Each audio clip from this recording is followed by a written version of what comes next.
तुमच्यात पुरुषार्थ असेल तर उद्या येणार असाल तर आजच या. तुमचा एकही माणूस जावळीतून परत जाणार नाही. हे बोलणारा दुसरा कोणी नाही तर चंद्रराव मोरे होता. त्यावेळेस छत्रपती शिवाजी महाराज अवघ्या 26-27 वर्षांचे होते. पण स्वराज्य चारही दिशेनं पसरत होतं. पण कोकणच्या दिशेने वाढ व्हायला जावळी ताब्यात घेणं गरजेचं होतं. आणि जावळी आणि स्वराज्याच्या मध्ये उभा होता चंद्रराव मोरे. पहिले महाराजांनी त्याला पत्र पाठवलं. त्यावर त्यांनी उलट उत्तर दिलं. महाराजांनी दुसरं पत्र पाठवलं की हाताला रुमाल बांधून आम्हाला शरण या अथवा तुम्हाला मारून जावळी काबीज करू. त्यावर चंद्ररावांनी उलट उत्तर असं दिलं की तुमच्यात पुरुषार्थ असेल तर उद्या येणार असाल तर आजच या. तुमचा एकही माणूस जावळीतून परत जाणार नाही.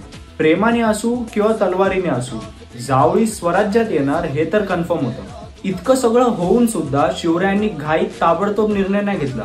त्यांनी एका चांगल्या संधीची वाट बघितली. कारण चंद्ररावाला आदिलशाहीचा सपोर्ट होता आणि काही काळानंतर महाराजांना ती संधी भेटली. आदिलशहा मरायला टेकलेला. वाईचा सुभेदार अफजल खान कर्नाटकाच्या मोहिमेवर होता. हीच परफेक्ट वेळ होती जावळी काबीज करून चंद्ररावाचा माज उतरवायची. आणि 15 जानेवारी 1656च्या पहाटे महाराज आणि मावळे जावळीत शिरले. महाराजांनी जावळीवर हल्ला चढवला. चंद्ररावांनीही प्रतिकार केला. लढाई जोरदार झाली. पण महाराजांच्या साइडनी लढाई इतकी वेल प्लॅन्ड होती की 12,000 घोडदळ आणि तितकंच पायदळ असणारा चंद्रराव अवघ्या 6 तासात जावळी सोडून पळून गेला. आणि अशा प्रकारे जावळी स्वराज्यात आली.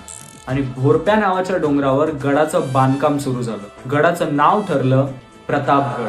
आता प्रतापगड ऐकून तुम्हाला अंदाज आलाच असेल की पुढच्या व्हिडिओमध्ये काय होणार आहे. तर भेटूया नेक्स्ट व्हिडिओमध्ये. जय शिवराय. प्रतापगडच्या पायथ्याशी खान